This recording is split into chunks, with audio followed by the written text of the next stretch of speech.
మీరు ఫస్ట్ నుంచి ఎదుర్కొన్నది ఏంటి చెప్పండి, ఓపెన్ గానే మాట్లాడుకుందాం. అంటే ఈ సినిమా కనెక్ట్ అవుద్ది యాక్చువల్ గా, దానికోసం అడుగుతున్నా. Sir, actually when I was in 5 years old, then only I know about myself. I was like, I'm different. అంటే ఇప్పుడు ఆ మూమెంట్ ఏంటి, how do you feel? Like నేను స్కూల్కి వెళ్ళే డేస్లో I think I'm first standard.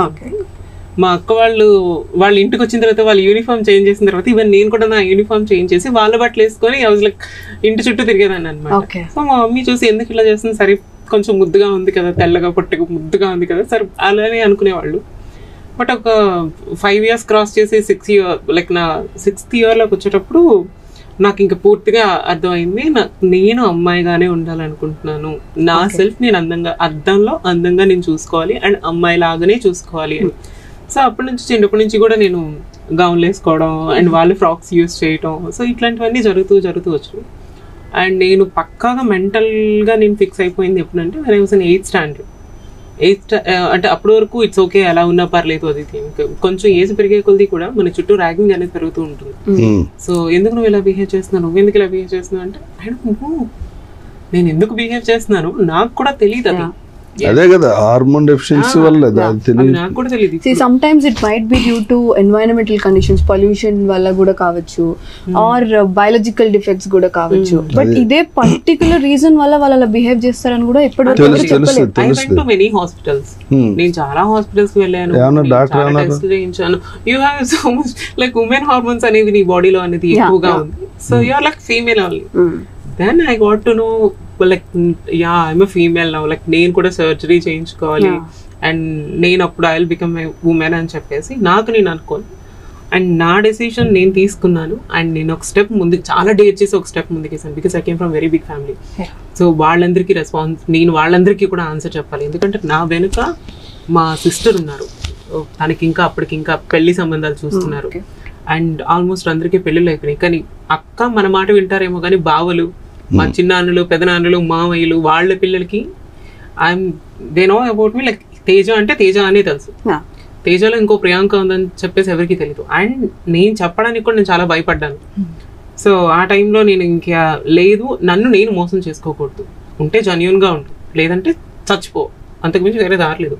కానీ నువ్వు ఇలా నటిస్తూ నువ్వు అందరినీ మోసం చేస్తూ నువ్వు మోసం చేసుకుంటూ మాత్రం బ్రతకొద్దు, అది కూడా ఒక బ్రతుకు కాదని నేను ఒక స్టెప్ ముందుకు వేసాను and now I'm success.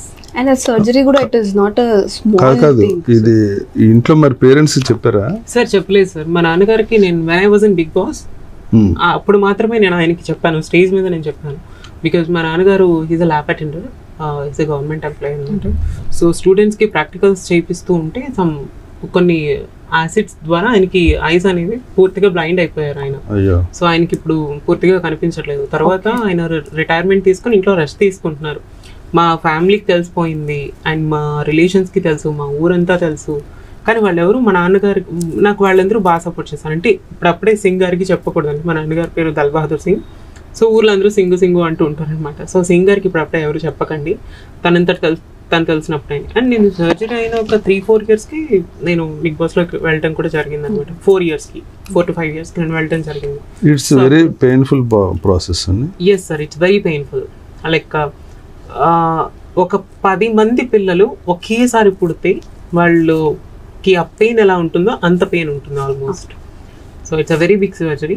And ఆ సర్జరీ కూడా మీరు వెంటనే చేసుకోలేరు కదా, it has a very big process. Feminizing hormone therapy ఇంకా కొన్ని ఇయర్స్ దాన్ని మెయింటైన్ చేస్తూ ఉండాలి. అండ్ ప్రాపర్ గా me you have to prepare your body for that. Body and physically mentally కూడా మీరు బాగా ప్రిపేర్ అయిన తర్వాత మాత్రమే డాక్టర్స్ కూడా సర్జరీ చేస్తారు. అండ్ దానికి కూడా ఒక సర్టన్ ఏజ్ లిమిట్ ఉంటుంది అన్నమాట. లైక్ ఇప్పుడు ఒక 25-30 years అయిన తర్వాత మనం చేంజ్ అయితే లైక్ మన అందంగా కనిపించడానికి ఛాన్సెస్ అనేవి చాలా తక్కువ ఉంటాయి. ఓకే, వెన్ వీఆర్ ఇన్ 18, 19, 20 అనుకుంటే నాది 19.5 అయింది నా సర్జరీ. సో 20కి మధ్యలో 19.5 దీంట్లో. Because when I was in 15 I came to Hyderabad. నేను హైదరాబాద్ వచ్చేసాను. సో ఇక్కడే వర్క్ చేస్తూనే నేను అన్ని డాక్టర్స్ దగ్గరికి వెళ్ళటం కానీ ట్రీట్మెంట్స్ తీసుకోవడం కానీ అట్లా స్టార్ట్. ఇట్స్ వెరీ ఎక్స్పెన్సివ్ కూడా కదా. అవును సార్, ఇట్స్ లిటిల్ ఎక్స్పెన్సివ్.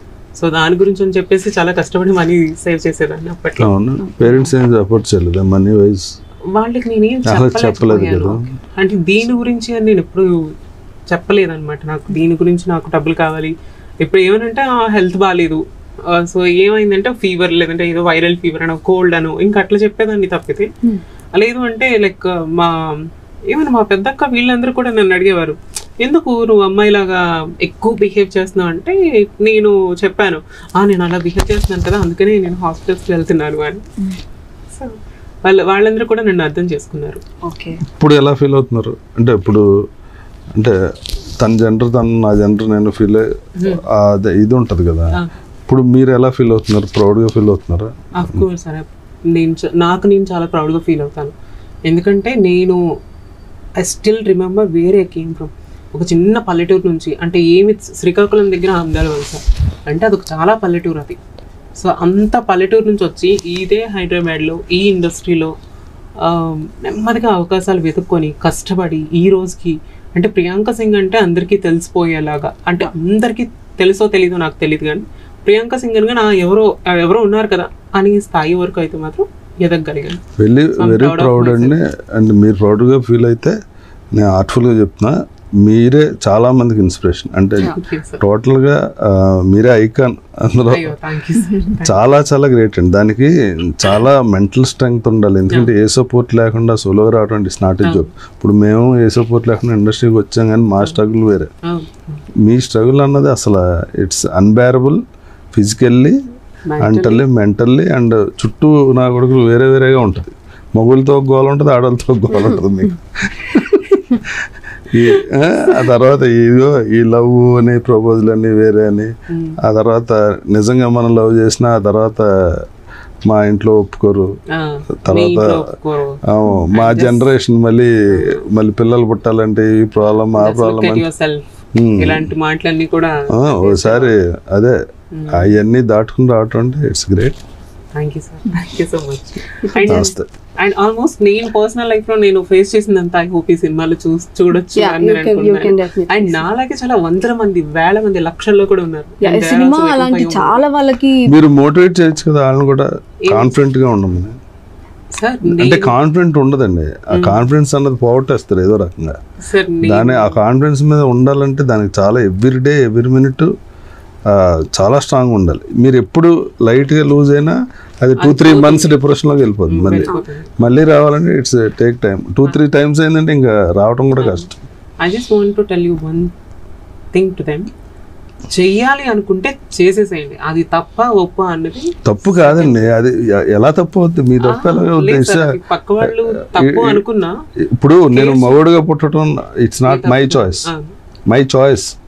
అలాగే మీకు అది ఓన్లీ హార్మోన్ ఇన్బ్యాలెన్స్ వల్ల వచ్చేది, వేరే రీజనే లేదు దానికి. అది మీ తప్పు ఎలా అవుతుంది?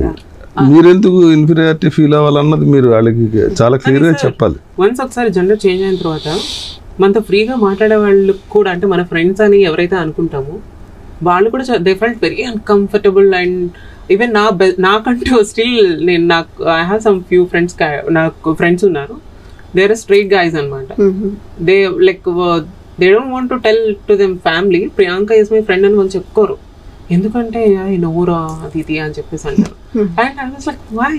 నేను చెప్తాను నా ఫ్రెండ్ ప్రియాంక. హలో, నేను చెప్తాను నా friend. Thank you. Everyone needs that support కదా. ఎవరికైనా ఒక సపోర్ట్ అనేది ఉంటే, నువ్వు నా ఫ్రెండ్ అయ్యి లైక్ నువ్వేదో నాతో తిరిగేయాలి చెందేయాలి అని కాదు, అట్లీస్ట్ నువ్వు నా ఫ్రెండ్ అని చెప్పుకోవాలనే స్థాయిలో కూడా నువ్వు ఉండి, నువ్వు నాకు ఫ్రెండ్ అవసరం లేదు. సో అందుకని చెప్పేసి ఇవన్నీ నేను కూడా వాళ్ళని చాలా వరకు దూరం పెట్టాను. సో ఇంత స్ట్రాంగ్ ఫ్రెండ్ ఉంటే మాకు హ్యాపీ. అయ్యో కదా, థ్యాంక్ యూ సార్. ఖచ్చితంగా నేను చాలా బాగా మోటివేట్ చేస్తాను. చేయండి తప్పకుండా, అదో కార్యక్రమంగా పెట్టుకోండి. మరి మీ పర్సనల్ దీనికోసం సినిమా కెరీర్ ఎంతో పాటు అది కూడా ఒక 1 hour 2 hours అది పెట్టుకోండి. ప్రతిరోజు వద్దు, మీరు ఫ్రీగా ఉన్నప్పుడే. నిజంగా అంటే కొన్ని వేల మందికి మీకు ఆ మెంటల్ స్ట్రగుల్ తెలుసు కాబట్టి నేను సెపరేట్గా చెప్పట్లేదు. నేను చూస్తుంటాను, నాకు ఫ్రెండ్స్ ఉన్నారు, వాళ్ళు అసలు ఇంకా అంటే చిన్న అవమానంలాగా ఎందుకు ఫీల్ అవుతారు నాకు అర్థం కాదు. అసలు దాంట్లో సిగ్గుపడాల్సిన విషయం లేదు, దాచుకోవాల్సిన విషయం కూడా అసలు ఏం లేదు, మీరు అంత ఓపెన్ గా నీట్ గా మాట్లాడారు కదా, వాళ్ళు కూడా అంత కాన్ఫిడెంట్ గా ఉండి ఏదైనా చేయొచ్చు, ఏదైనా సాధించవచ్చు లైఫ్ లో. సో కాన్ఫిడెంట్ ఉంటే ఏదైనా సాధించవచ్చు. అండ్ ఫస్ట్ ఆఫ్ ఆల్ ఏంటంటే ధైర్యం కావాలి దేనికైనా సరే. నువ్వు ధైర్యంగా ఉన్నావు, నీ మీద నీకు నమ్మకం ఉందంటే మనం ఏదన్నా చేయొచ్చు. అండ్ నీ మీద నీకు నమ్మకం లేనప్పుడు వి కాంట్ డూ ఎనీథింగ్, మనం ఏం చేయలేము ఇంకా. సో ఫస్ట్ ఏమంటారు దాన్ని, లైక్ మన ధైర్యమే మనకి ఇది అంటారు కదా, అట్లా ధైర్య సాహస లక్ష్మి అంటారు. సో అట్లా అనమాట, అది ఒక ఆర్నమెంట్ ధైర్యం అనేది. మా అందరికి చాలా ఈజీ అండి మోటివేట్ చేయాలని చెప్పటం, ఇంకోటి. కానీ అది మీరు స్ట్రగుల్ అయ్యి చెప్తే దాని వాల్యూ వేరే ఉంటుంది. బికాజ్ ఒక సినిమాలో ఒక 2 hours a క్యారెక్టర్ ప్లే చేసినప్పుడు I have seen people making fun out of it, but you lived that life, you know what it is completely. It's two different. Like మనం బయట చూసిన దానికి మన అదే జీవితంలో ఉండి మనం ఫేస్ చేస్తున్నది చాలా డిఫరెంట్ గా ఉంటుంది. సో ఈవెన్ నేను కూడా ఫేస్ చేశాను ఆ ప్రాబ్లమ్స్ అన్ని సారంగ తెలియాలి.